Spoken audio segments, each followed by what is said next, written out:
Bom dia mais uma vez. Meus irmãos, em um mundo onde cada um tem os seus parâmetros, as suas métricas, enfim, em um mundo onde cada um tem as suas próprias verdades, falar sobre absolutos nos soa como um absurdo. E por mais que isso nos confronte, nós precisamos fazê-lo nessa manhã. Lá em casa, de vez em quando, a gente entra aí num looping de ficar assistindo seriados, né? Não sábado para domingo, mas assim, dia da semana. E um que a gente está assistindo agora se chama The Good Doctor, ou O Bom Médico. Uma das partes boas desse seriado é que cada capítulo tem o seu próprio drama, ou seja, tem começo, meio e fim.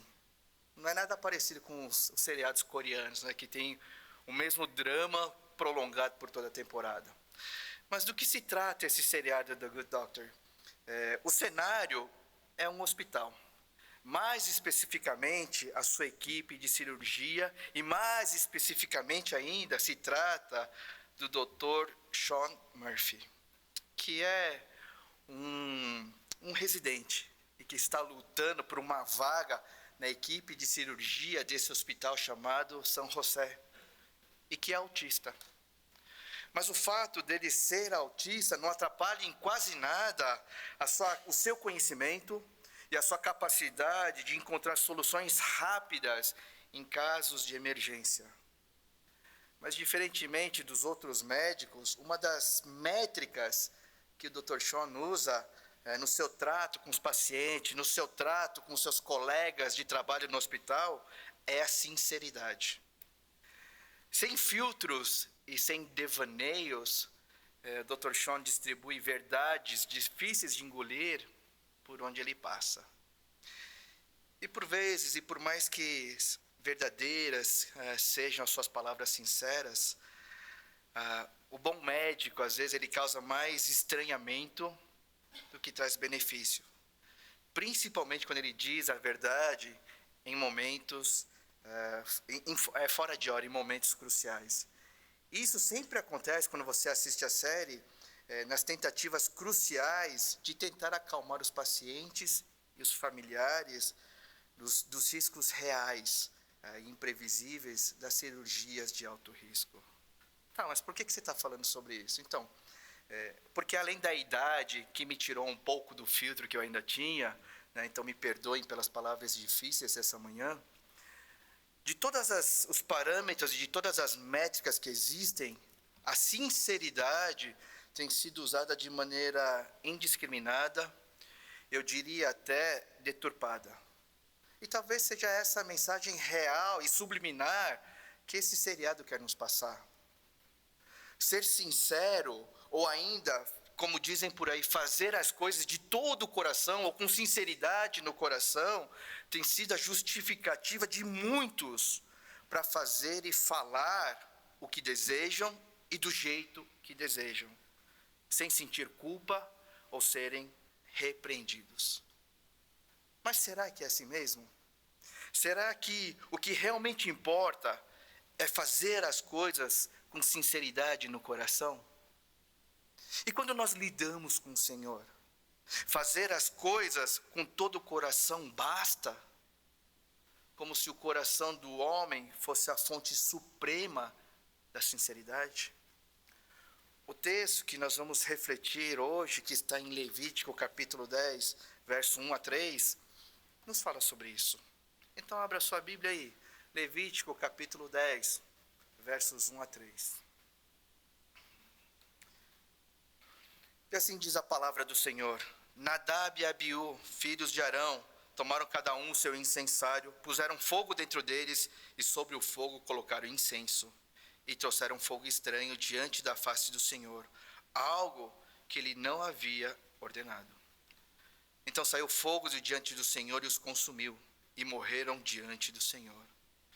E Moisés disse a Arão: Isto é o que o Senhor disse: mostrarei a minha santidade naqueles que se aproximam de mim, e serei glorificado diante de todo o povo. Vou fazer mais uma oração, meus queridos. Senhor Deus, gratos somos por estarmos aqui na Tua presença, em comunhão com os irmãos, mas nos vemos diante da Tua Santa Escritura nesse momento.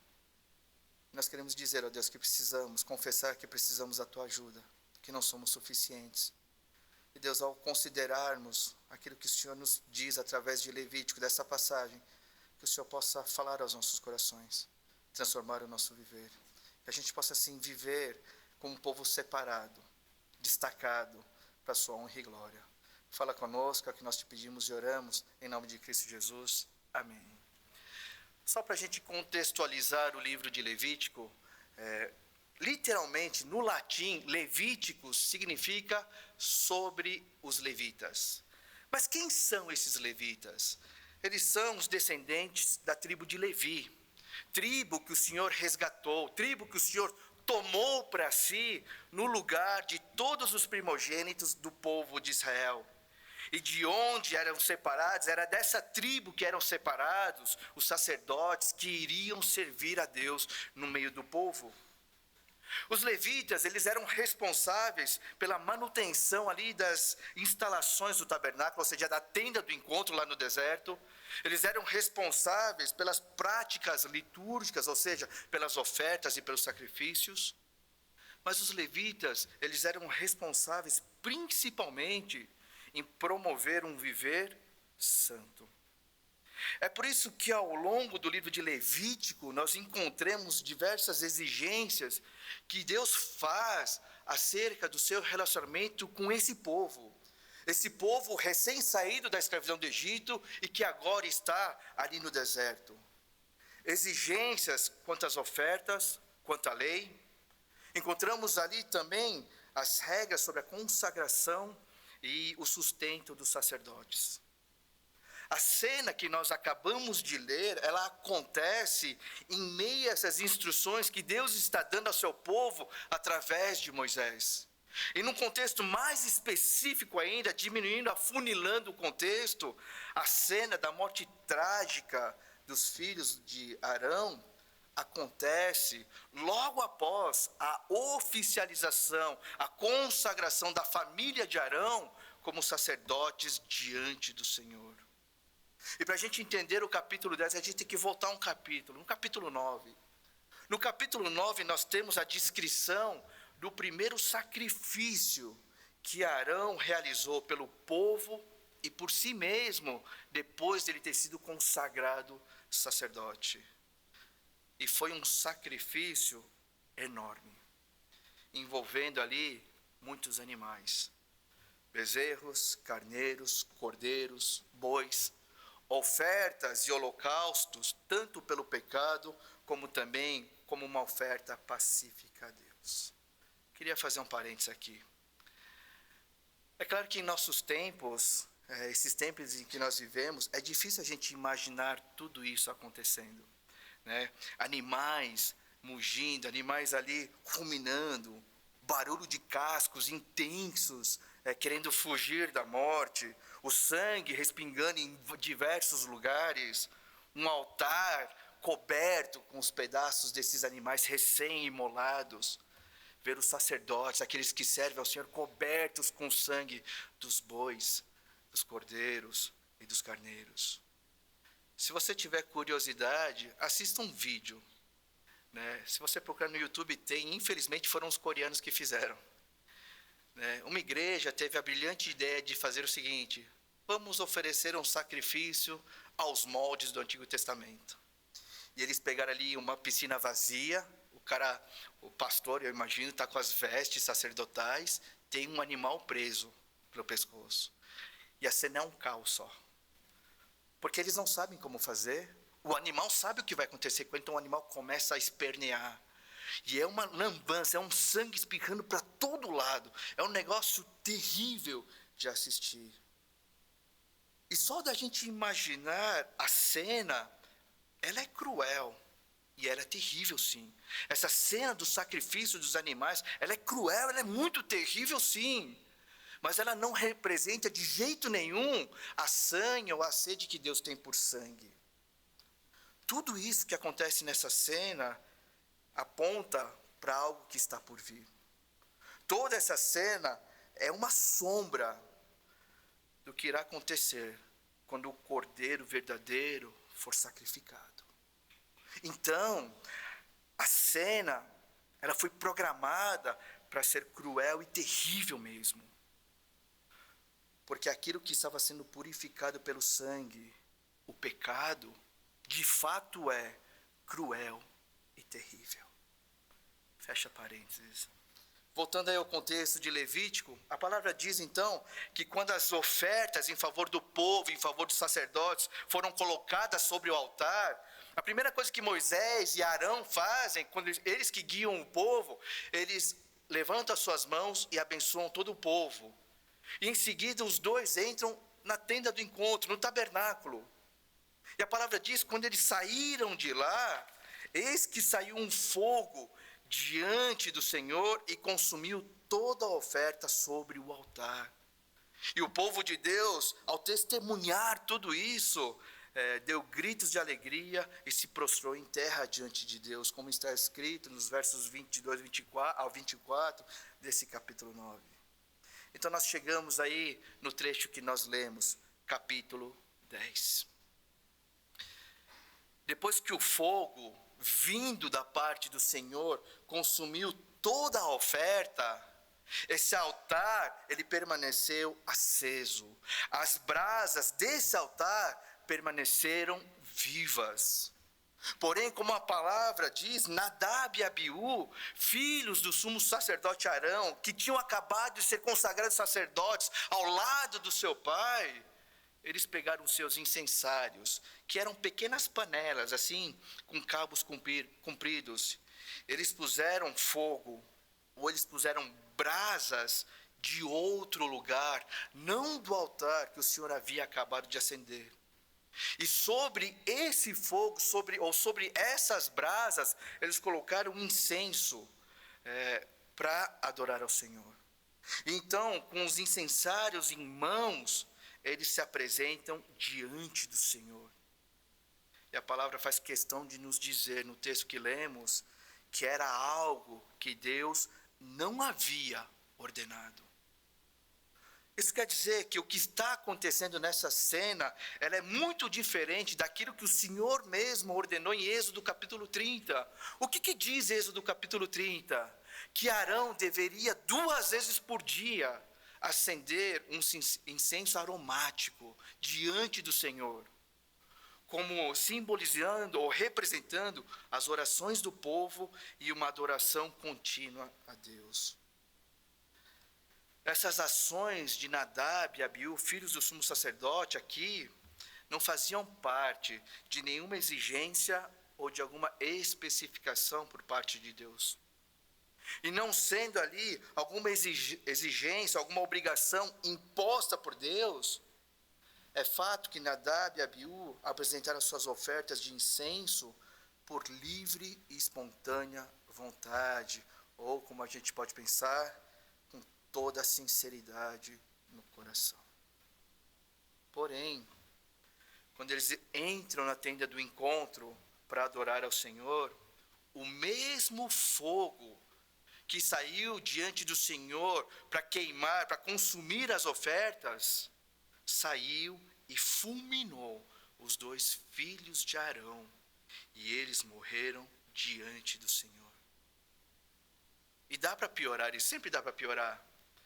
Para evitar que Arão, o sumo sacerdote, que tinha acabado de perder os seus 2 filhos, para evitar que Arão, ele quebrasse outra lei e pecasse, Deus manda Moisés, o seu irmão, ir lá e dizer o seguinte: não deixe os cabelos sem pentear, nem rasgue as suas roupas, para que você não morra, nem venha grande ira sobre toda a congregação. Mas seus irmãos, toda a casa de Israel, poderão lamentar o fogo que o Senhor causou. Essa é uma lei específica para os sacerdotes, quando eles enfrentavam a morte de um parente. E assim Arão fez. E assim Arão obedeceu ao Senhor, mesmo diante da tragédia que acometeu a sua família. E diante de tudo isso, a pergunta óbvia que a gente pode fazer é: por que o Senhor foi tão duro? Por que ele foi tão implacável com Nadab e Abiú? Foi por causa do fogo estranho que não foi tirado do altar como deveria ter sido? Foi por causa da desobediência, por fazer algo que o Senhor não havia ordenado? Sim, tudo isso sim. Mas existe algo maior do que essas ações. Existe algo que engloba todas essas coisas, o que causou a morte de Arão, ou de Nadab e Abiú. Olha o que está escrito no verso 3. E Moisés disse a Arão: isto é o que o Senhor disse: mostrarei a minha santidade naqueles que se aproximam de mim, e serei glorificado diante de todo o povo. Presta atenção. O que fulminou os filhos de Arão, o que matou Nadab e Abiú, foi a santidade de Deus. Todas as ações de Nadab e Abiú foram de encontro direto, ferindo a santidade de Deus. E nesse caso, então, o que é essa santidade? A raiz da palavra santo, kadosh no hebraico, ela quer dizer, ela tem o sentido de separar ou cortar. Ou seja, toda vez que a palavra fala ou ela menciona sobre a santidade de Deus, ela quer nos dizer que Deus é alguém separado. Separado em dois aspectos fundamentais. Quais são esses aspectos da separação de Deus? O primeiro é que Deus, ele é absolutamente distinto, ou seja, Deus é absolutamente separado de todas as suas criaturas. Ele não é como as suas criaturas. Ele é separado delas e não só isso, ele é exaltado acima delas em majestade infinita. O segundo aspecto fundamental da separação é que Deus é totalmente puro. E ele então não tolera qualquer forma de pecado. Ou seja, Deus é alguém que é infinitamente superior, infinitamente mais majestoso que as suas criaturas. E sendo infinitamente puro, ele não tolera qualquer tipo de pecado. Nadab e Abiú, em sua loucura, eles não se importaram com a santidade de Deus, tratando o Senhor como se ele fosse qualquer um, e não como alguém que é majestosamente exaltado sobre tudo e sobre todos. E mesmo cobertos de pecados, eles acharam que poderiam lidar com a santidade de Deus nos seus próprios termos, apresentando-se de maneira impura diante dele, e por isso foram sumariamente fulminados por Deus. Isso diz muito a nós. Como nós lidamos com Deus. Isso diz muito a respeito do nosso cristianismo. Como a gente trata Deus, como a gente lida com Deus. Se a gente se importa sobre quem Deus é, sobre a santidade de Deus. Alguém infinitamente muito mais majestoso do que nós. E alguém que não tolera nenhum vestígio de pecado. Então, se nós nos lembrarmos das nossas perguntas lá da introdução, a resposta é que diante da santidade de Deus, boas intenções, ou mesmo fazer de todo o coração, ou com o coração sincero, não adiantam em nada. O que adianta então? Quais são as exigências que a santidade de Deus faz? A exigência que a santidade de Deus faz a nós é o que está escrito em Levítico 19, 1, 2, que nós lemos aqui na introdução do culto. O Senhor disse a Moisés: fale a toda a congregação dos filhos de Israel e diga-lhes: sejam santos, porque eu, o Senhor, o Deus de vocês, sou santo. Em outras palavras, a exigência para permanecermos vivos e não sermos fulminados pela santidade de Deus é santidade. E isso nos complica muito também. Isso nos complica porque nenhum homem comum na face da terra e na história da humanidade conseguiu ser santo e viver sem pecado por si mesmo. Aliás, nós já nascemos pecadores e sem vontade alguma de sermos santos. E dá para piorar isso, sempre dá para piorar. A santidade, meus queridos, é um atributo de Deus. Deus ser santo é uma verdade plena e absoluta que nunca vai mudar. E qual é a implicação disso? É que Deus, Ele nunca vai deixar a sua santidade de lado para favorecer alguém. Na Confissão de Westminster, capítulo 2, artigo 1, diz no final dele que Deus é justíssimo e terrível em seus juízos, pois odeia todo tipo de pecado, e de modo algum terá por inocente o culpado. E é por essa razão que quando nós voltamos essa cena trágica que lemos hoje, Deus nunca iria abandonar a sua santidade para receber ofertas, adoração de dois pecadores desobedientes, mesmo que esses sejam sacerdotes recém-empossados. E mesmo que as suas ofertas tenham sido feitas de todo o coração. E para nós, nada mudou. A santidade de Deus continua absoluta.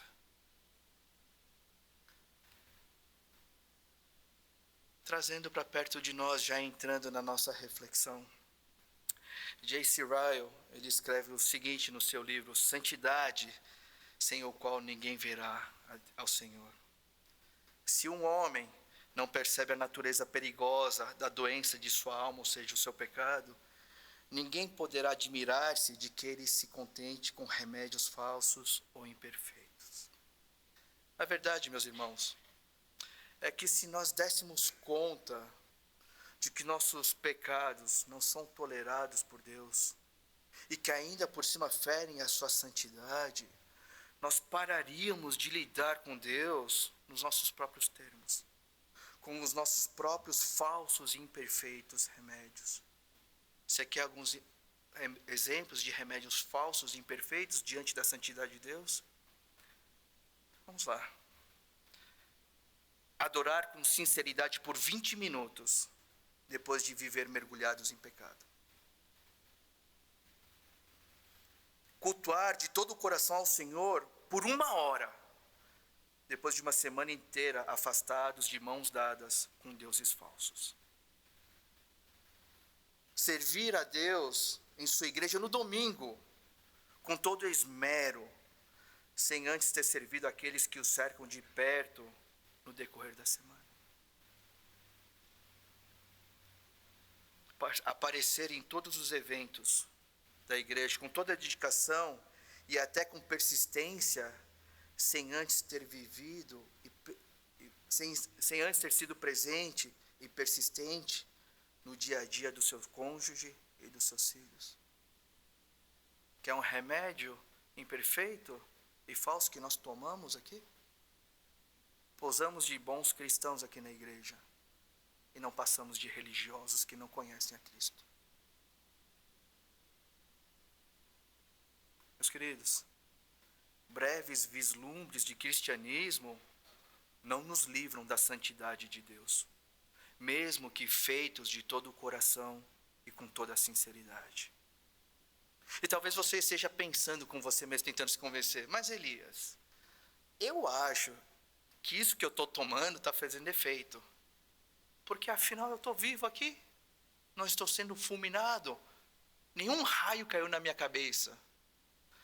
Pois bem, mas não se engane, porque o seu falso remédio e a sua santidade artificial são vislumbres que o Senhor ainda tolera.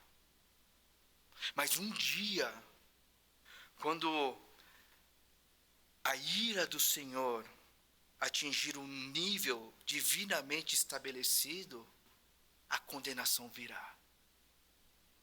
Aí, o fulminamento, nem sei se existe essa palavra, a fulminação vai te alcançar.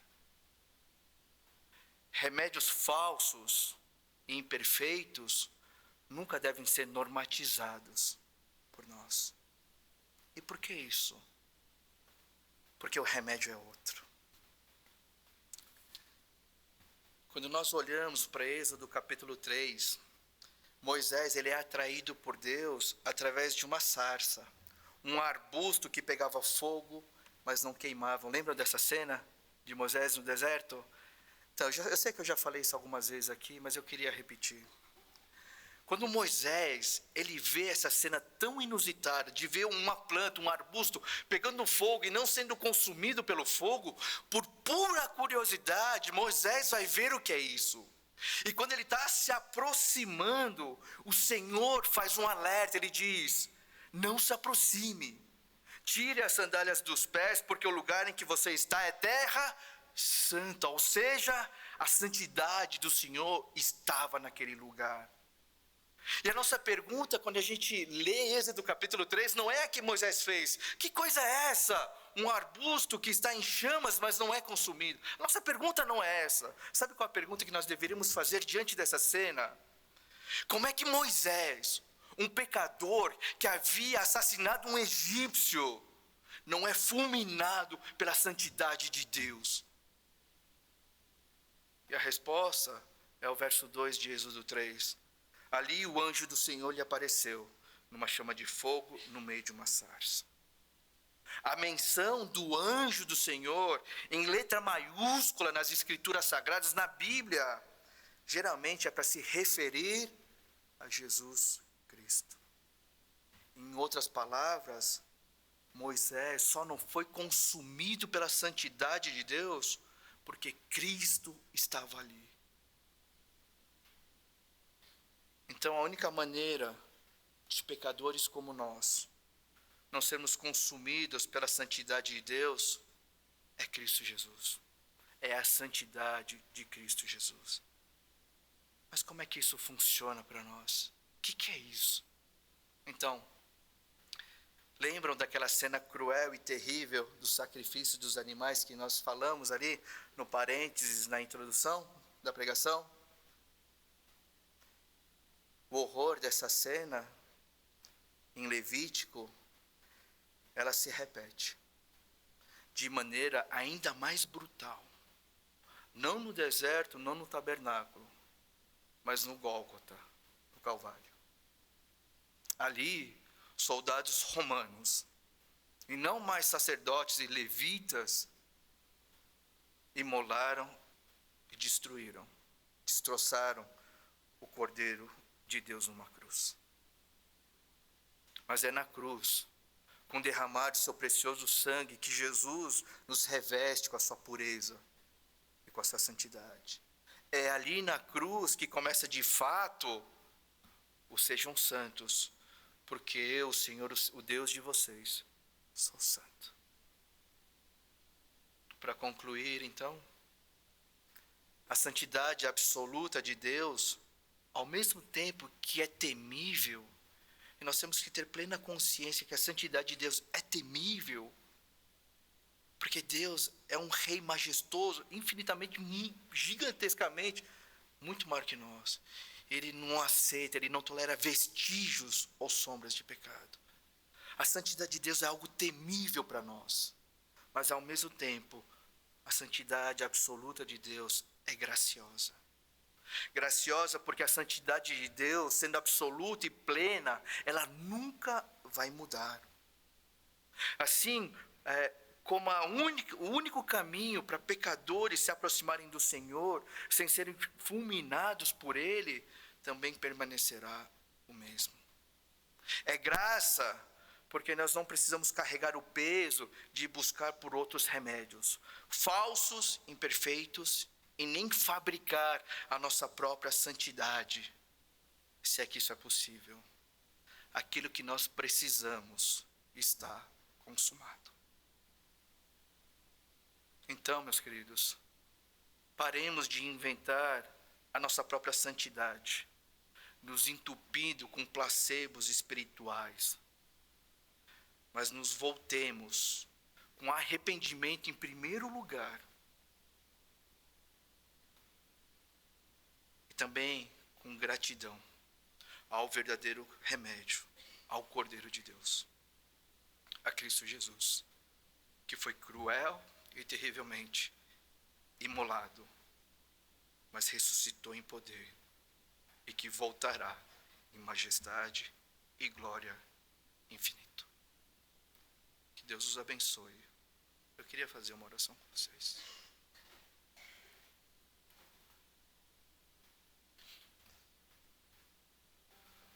Algumas perguntas para você refletir antes de orar. Como é que você tem se relacionado com Deus? Como é que você lida com a santidade de Deus? É nos seus termos? Fazendo o que você quer, do jeito que você quer, como e quando você quer? Mas é de todo o coração, não importa. A santidade de Deus, ela vai além. Num coração sincero, ao fazer de todo o coração. A santidade de Deus requer santidade. E se você não tem vivido em santidade, você está pecando. E você deveria temer e muito quem o Senhor é. Mas ao mesmo tempo, se você tem vivido assim, existe graça. Porque aquilo que você precisa está consumado e foi consumado por Cristo Jesus naquela cruz. Então eu queria te encorajar a fazer 2 orações. Primeiro é se arrepender pelos remédios falsos e imperfeitos e pela santidade artificial. E depois agradecer ao Senhor, porque Ele enviou o remédio verdadeiro, o Cordeiro Santo, que abriu o caminho para que você pudesse se colocar diante do Deus Santo, sem ser fulminado por Ele.